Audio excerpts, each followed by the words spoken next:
Me chamo Eli Ferreira, sou seminarista do Seminário Batista do Sul, hoje cursando o 5º período de Teologia.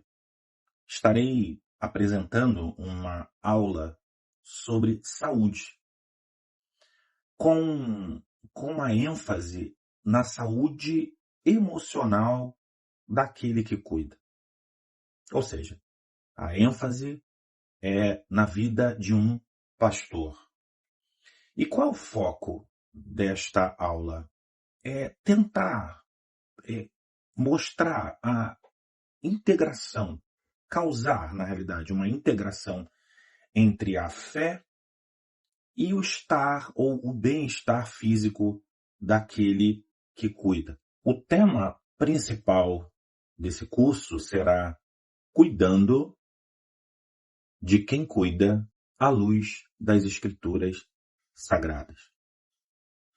Esse é um ponto crucial na vida daqueles que cuidam, porque, na maioria das vezes, as pessoas que estão na frente de uma liderança, pessoas que estão na frente de uma igreja, de uma missão, por muitas vezes ela se esforça tanto, ela quer tanto que a coisa aconteça, porque ela está fazendo um seminário de 4 anos, ou ela terminou um seminário de 4 anos. E o plano dela, qual é? É estar na frente de uma igreja, é conduzir uma igreja, é ser usado por Deus naquela igreja.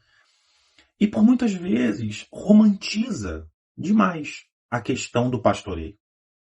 Porque quem são as ovelhas? São humanos. Quem é aquele que pastoreia? É humano. Ou seja, todos dentro daquele lugar é humano. O único que não é humano é Deus, é o Senhor que conduz a igreja. E por muitas vezes o pastor ou o líder acha que ele é insubstituível, que sem ele a coisa não acontece, e por isso ele acaba caindo numa armadilha. Qual a armadilha? De trabalhar, de fazer de forma veemente tudo que foi lhe dado para fazer, se esquecendo assim do bem-estar. Todo pastor tem que ter a junção da fé com bem-estar. Esse é o primeiro ponto. O segundo ponto está na questão da humanidade. As pessoas que estão sentadas naquele banco são humanos. A pessoa que prega naquele altar é humano. Logo, terão dificuldades de relacionamentos, dificuldades de entendimento. A igreja é formada por pessoas. Pessoas que entram, pessoas que saem. Por muitas vezes, pessoas saem de forma tranquila, saem de forma abençoada, mas o contrário também é real. Quantas pessoas saem aborrecidas do aprisco? Quantas pessoas saem entristecidas por algum problema com uma outra ovelha, ou até mesmo com o próprio pastor, por não ter se agradado de algo, e aí saem aborrecidas, vão embora e se esquecem de tudo o que foi feito, ou de todo o cuidado feito pelo pastor e pela sua família. Quantos gabinetes, quantas orações, quantas visitações, quantas outras demandas foram feitas em prol daquela pessoa, daquela família, e às vezes por algo pequeno, essa ovelha, ela vai embora. E são essas atitudes da igreja que vão causando no coração daquele que cuida mágoas, tristezas. A questão aqui, eu acho que o grande problema é que o ser humano que conduz a igreja através do Espírito, o ser humano, ele esquece que a igreja é orgânica.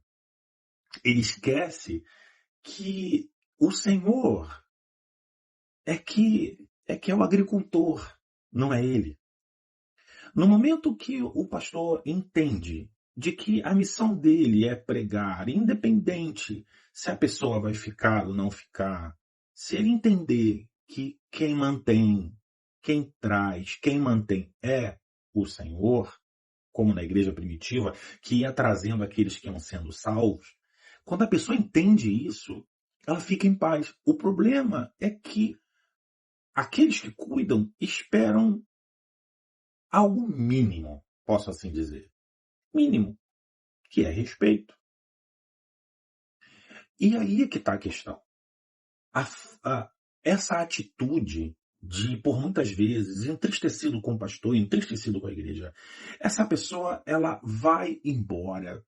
Ela não dá nem um tchau, ela nem se despede. Isso mágoa profundamente o coração daquele que cuida. Por mais que este não espera que a recompensa venha de homens, ou das pessoas, ou um parabéns, ou um tapinha nas costas. Não, não é isso. As pessoas, os pastores entendem que a recompensa vem do Senhor. O nosso trabalho, ou o trabalho daquele que cuida, não é vão no Senhor. Tem galardão. 1 Pedro 5, de 1 a 4, diz assim: Portanto, apelo para os presbíteros que há entre vocês, e o faço na qualidade de presbítero como eles, e testemunha dos sofrimentos de Cristo, como alguém que participará da glória a ser revelada. Pastoreiem o rebanho de Deus que está em seus cuidados. Olhem para ele não por obrigação, mas por livre vontade, como Deus quer. A imperecível coroa de glória.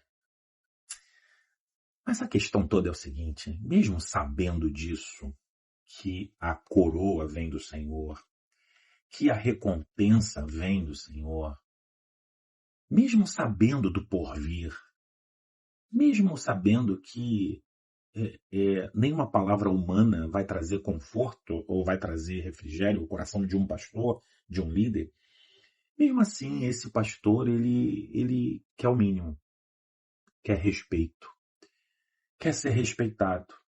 E na maioria das vezes ele não é respeitado, não é considerado, e muito pelo contrário, basta apenas uma única palavra. Basta apenas uma opinião contrária para que essa ovelha abandone o aprisco e vá para outro aprisco. Isso provoca um desgaste emocional tremendo na vida daquele que cuida. Isso promove um desgaste espiritual enorme na vida daquele que conduz, que se doa em prol de alguém. E a pergunta que fazemos, como fica a saúde emocional desse pastor diante das expectativas, diante das doações, diante das cobranças, diante da sua família? E tudo isso abre uma margem para a fragilidade espiritual. Detalhe, não apenas do pastor, mas também de toda a igreja. Porque abate o pastor, ou tira o pastor, e as ovelhas se dispersam. E daí chegamos à seguinte conclusão. Uma conclusão até triste, porque o altar é lugar de vida. O altar é lugar de paz. O altar é lugar de entrega. Só que tem se tornado também um lugar de desgaste. A pergunta é isso que Deus quer para a vida de um pastor? Foi para isso que Deus o chamou? Porque se o altar, se o serviço, se o meu trabalho que Deus me deu para fazer para Ele está me causando doenças, traumas, alguma coisa está errada. Isso não tem a ver com Deus, tem a ver com o mordomo do corpo que é o pastor, que é o líder. Nós somos mordomos do nosso templo. Nós que decidimos o que entra e o que sai. E aí é que está o grande problema. Porque o altar tornou-se um lugar de desgastes. Eu queria falar sobre um tema baseado em tudo isso que eu falei, que pouco ouvimos falar conceito pastoral. Porque se fala muito em crescimento, se fala muito em saúde da igreja, se fala muito no crescimento da igreja, despontar da igreja, evolução da igreja, e pouco se fala na saúde daquele que cuida.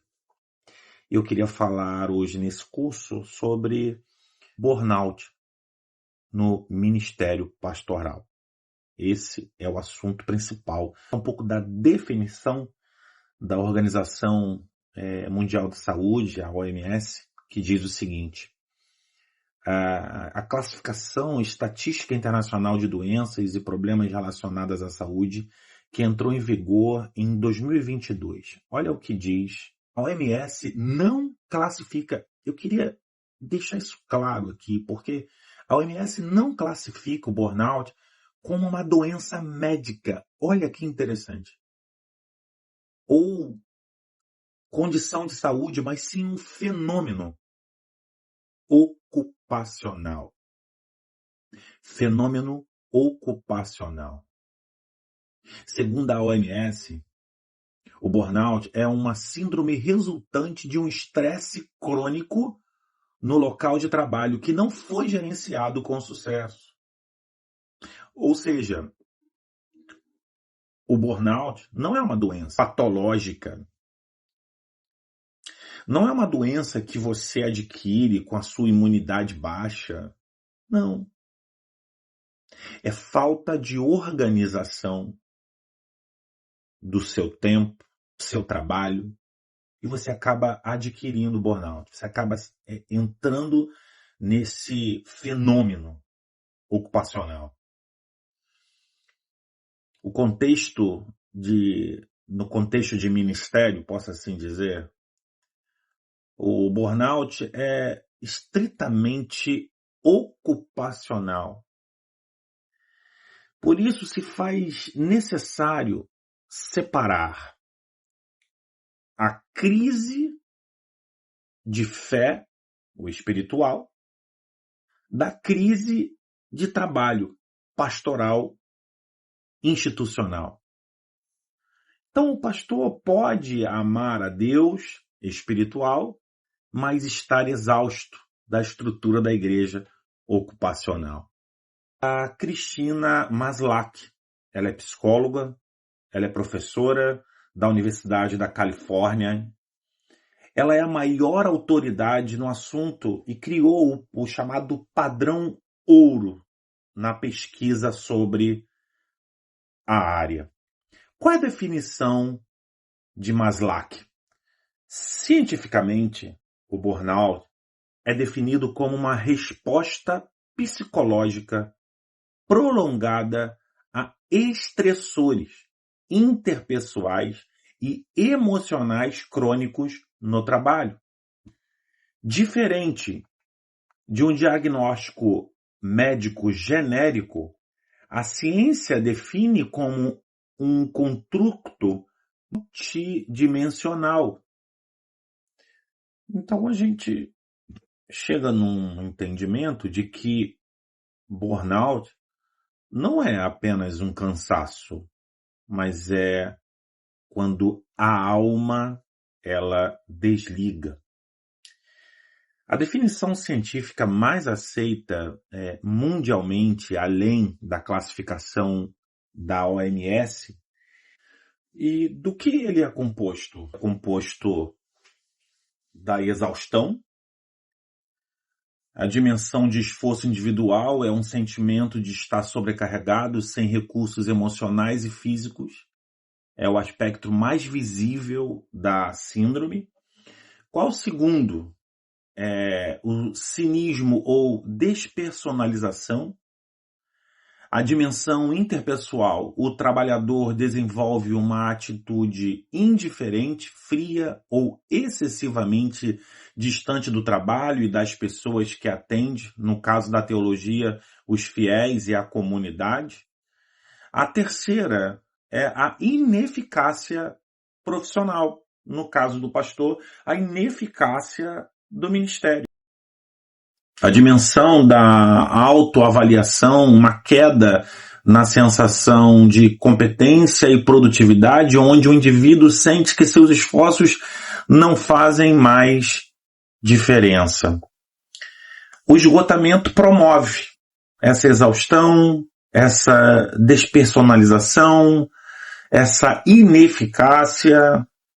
O cansaço da alma abate qualquer pastor quando ele não cuida da sua mente, cuida do seu corpo, cuida da sua vida.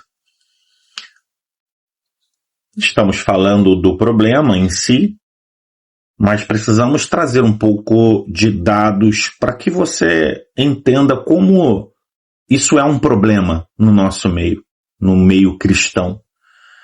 A estatística de saúde mental e esgotamento no Brasil, os dados mais recentes de 2025 e 2026 apontam para uma crise, um aumento, uma crise estrutural na liderança religiosa brasileira. A prevalência do burnout, cerca de 40%, preste atenção, 40% dos religiosos, dos líderes religiosos, quero assim dizer, 40% dos líderes religiosos no Brasil apresentam uma sobrecarga, apresentam uma inconstância. E falando sobre o problema, a gente precisa trazer estatísticas que apontam para o tamanho do problema nas igrejas ao nosso redor. A estatística de saúde mental e esgotamento do Brasil. Os dados mais recentes, 2025 e 2026, apontam para uma crise estrutural, uma crise que pode trazer colapso na liderança religiosa brasileira. A prevalência do burnout, como aponta, cerca de 40%, preste atenção, 40% dos líderes religiosos no Brasil apresentam síndromes severas de alto risco de esgotamento ministerial. Isso em 2025. Estamos falando do ano passado. Aponta também para o isolamento e solidão. A pesquisa mostra um número alarmante de 65% dos líderes relatam sentimentos constantes de solidão e isolamento social. A pesquisa também aponta que esses apresentam depressão. Mais da metade, 56% dos líderes religiosos brasileiros sofrem de sintomas de depressão. E agora que é o maior problema, quando o altar, que é lugar de entrega, se torna lugar de esgotamento, o pior acontece quando não se cuida. A desistência do ministério. Isso é trágico. Saber que Deus te chamou, saber que Deus te capacitou, saber que Deus separou você, separou para o ministério, e saber que esse desistiu, não por falha de Deus, porque Deus não falha, mas desistiu porque não soube lidar com o seu tempo, não soube lidar com a sua mente, não soube lidar com o seu coração. A pesquisa aponta que cerca de 1/3 dos pastores brasileiros que deixaram a função ou o cargo citam o burnout e conflitos interpessoais como motivo principal. Isso é um problema sério. Na nossa vida, nós cristãos, entendemos que a palavra de Deus, ela é luz para o nosso caminho, como diz no Salmo 119. Como diz a palavra de Deus também, que ela é viva e ela tem eficácia, a eficácia necessária para o nosso bem, para o nosso coração. Nós entendemos que a Bíblia é tudo que nós temos. Então nós não temos como nós falarmos sobre esse assunto e não tentar trazer, porque algo interessante na Bíblia, que a Bíblia traz para nós não apenas as fortalezas dos homens, dos escolhidos.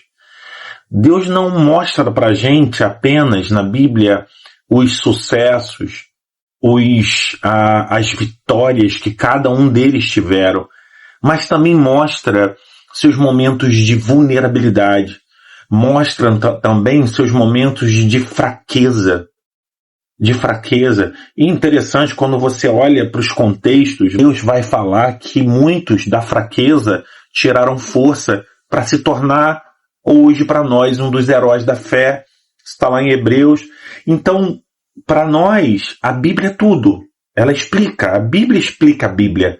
E tem um personagem que eu acho que engrandece muito, ou fortalece muito a nossa fala,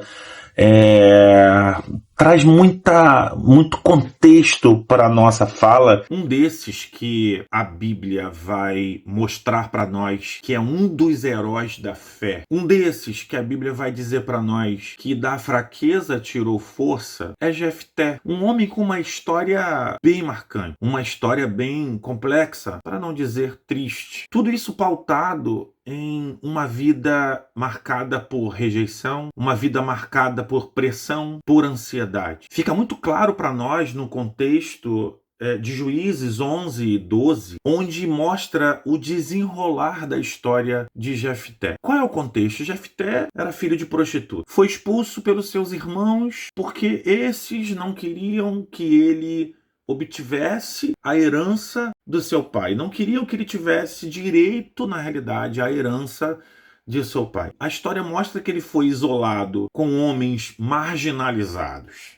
Olha que situação. Só que chegou um tempo onde esse mesmo sofreu uma certa pressão, uma certa perseguição dos amonitas, estavam sendo ameaçados pelos amonitas, e aí sim os seus irmãos e o povo lembrou de Jefté e chamaram Jefté para liderar o povo, para liderar aquele enfrentamento contra os amonitas. Jefté, diante da missão, diante da problemática da vida que ele já havia vivido, isso diante também da exaustão, da tensão, tudo isso por causa de uma bagagem não tratada. A história mostra que Jefté focou na missão antes de tratar do coração. E aqui está o erro de muitos pastores que hoje estão mergulhados no burnout.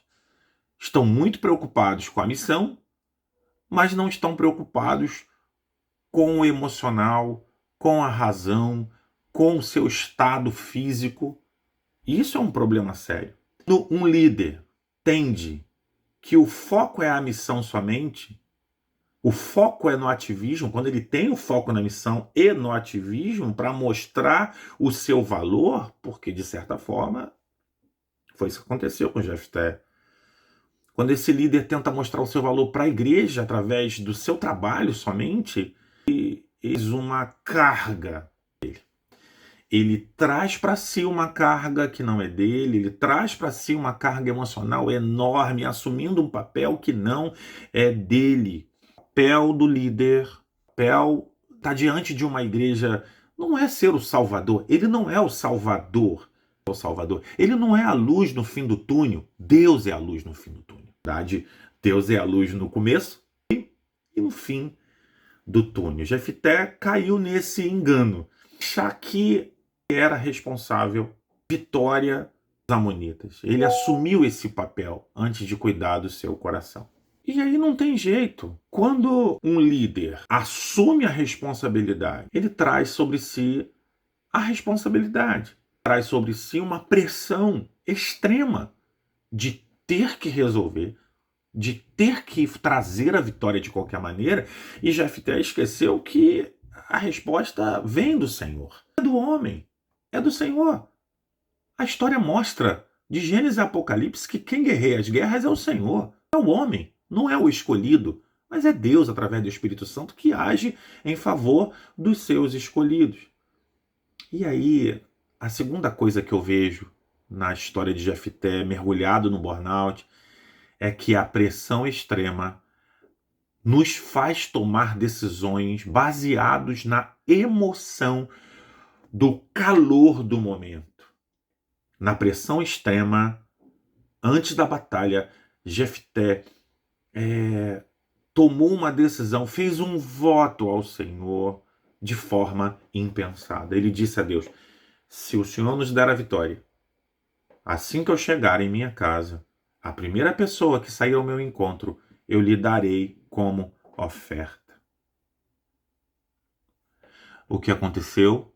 Jefté, após a vitória contra os amonitas, ao chegar em sua casa, ele se depara com a sua filha, e aí ele cai em prantos porque ele fez um voto ao Senhor, e o resultado disso, ele teve que sacrificar a sua filha, porque ele havia feito um voto ao Senhor. E aí está o grande problema. Quando eu estou mergulhado no burnout, na pressão, na sobrecarga emocional do passado, do presente, e eu não olho para Deus como a pessoa que está agindo, a pessoa que me escolheu, Deus me escolheu. Se eu não entender que foi Ele que me escolheu, eu vou trazer tudo para mim e não tem jeito. Tomarei atitudes impensadas, erradas. Esse é o grande problema dos pastores de hoje. Há um segundo exemplo que é o Elias, o grande profeta Elias. Estamos falando de Elias após a grande vitória espiritual. Elias, depois de ter matado, pensa comigo, depois de ter matado os 400 profetas de Baal, depois de ter confrontado Acabe, Jezabel, o povo contra a idolatria, a Baal e também a Azerá, depois de ter orado e por 3 anos e 3 meses não choveu, e depois de ter orado voltou a chover, depois de tudo isso, uma única palavra de Jezabel fez o grande profeta entrar em colapso emocional. E aí, quais foram os sinais visíveis desse colapso do grande profeta Elias? Quais foram os sinais visíveis dessa capotagem, posso assim dizer, de Elias? Aí vem a pergunta: quais foram os sintomas que o grande profeta teve, mesmo depois de ter feito coisas extraordinárias? Milagres ele viu acontecer. Como uma pessoa como essa chega nesse estágio? É simples. O homem Elias precisou viver isso para que nós hoje pudéssemos entender que o ministério é do Senhor e que nós somos pequenos, frágeis. Os sintomas que Elias teve foi isolamento. Lembra? Ele se isolou, ele saiu do meio com medo. O segundo foi a exaustão. Elias estava exausto. Depois de tudo que ele fez, ele estava exausto. E em terceiro ponto entra a chamada desesperança. Esta é a sequência da fragilidade da vida de um homem chamado por Deus. Todos nós, todos os chamados podem passar pela mesma situação. Bom, Deus, e como é que Deus trata isso? Como é que Deus tratou essa situação de Elias? Deus não o colocou como coitadinho. Sabe o que eu via na resposta de Deus com Elias? Porque chegou até um momento que Elias vai querer dizer para o Senhor que somente ele tinha permanecido fiel. E Deus olha para ele e falou, olha, você não é o último, você não é o único que permanece fiel. E aí, sabe o que eu percebo? Que Deus tem a sua forma didática de lidar com a gente, com a nossa humanidade. Deus tem a sua forma didática de lidar com a gente. Deus, em primeiro lugar, como é que Deus fez com Elias? Em primeiro lugar, Deus tratou do físico. Deus deu descanso, Deus deu alimentação e silêncio. E uma das verdades que os pastores precisam entender, que antes de tratar do espiritual, Deus tratou do físico. Isso é muito importante. Entenda isso. Antes de tratar do espiritual, Deus tratou de Elias no físico. Primeiro tirou Elias do movimento, descanso, repouso. Segundo, promoveu alimento físico através do corvo. Terceiro, proveu água. E até mesmo promoveu um mimo no final, que foi o bolo da viúva. Bom, depois de tudo isso que falamos, precisamos diagnosticar. Como diagnosticar? Como entender ou o porquê que líderes adoecem? Quando nós descobrimos o porquê, por muitas vezes nós vamos nos precaver, vamos nos preocupar para não cair nesse erro. Então eu listei aqui alguns pontos, e a primeira questão é por causa da confusão que o discípulo faz entre o seu chamado espiritual e o seu limite físico. Ele não consegue separar. Ele não consegue perceber. Tem um conceito de integridade com base na teoria de Carl Jung, quando ele fala sobre luz e sombra. Ele diz o seguinte: ele debate que todo ser humano tem luz e sombra. Aceitamos bem a luz, virtudes, as coisas boas, mas rejeitamos a sombra, emoções mais desafiadoras como medo, vergonha, culpa e até mesmo cansaço, que não é, na realidade, não é emoção. Um líder dificilmente admite estar cansado. E com isso ele mascara esse cansaço. E aí é que está o perigo. Nos movemos por essas emoções que reprimimos. Essa é a fala de Carl Jung que eu achei interessante trazer para nós. Quais são os sinais de alerta para os líderes que estão vivendo esse momento? Irritação constante, o tempo todo irritado, se irrita com a família, se irrita com a igreja, se irrita com os músicos, se irrita com todo mundo. Segundo, cansaço ao acordar, esgotamento, cansaço. Terceiro, distanciamento emocional. Quarto, perda de prazer no ministério. Isso aqui é muito perigoso. Quais são os caminhos para a restauração? Simples. Restaurar a humanidade, redefinir limites, espiritualidade saudável, voltar à essência, descanso, silêncio, presença e comunhão verdadeira. E aí eu finalizo essa aula fazendo uma pergunta. Onde você está se perdendo de si mesmo? O ministério tem sido um peso para você? Deus te chamou para isso? E eu queria finalizar com uma afirmação. Eu respondo essa pergunta para você. Deus não chamou você para morrer no caminho. Ele chamou você para permanecer.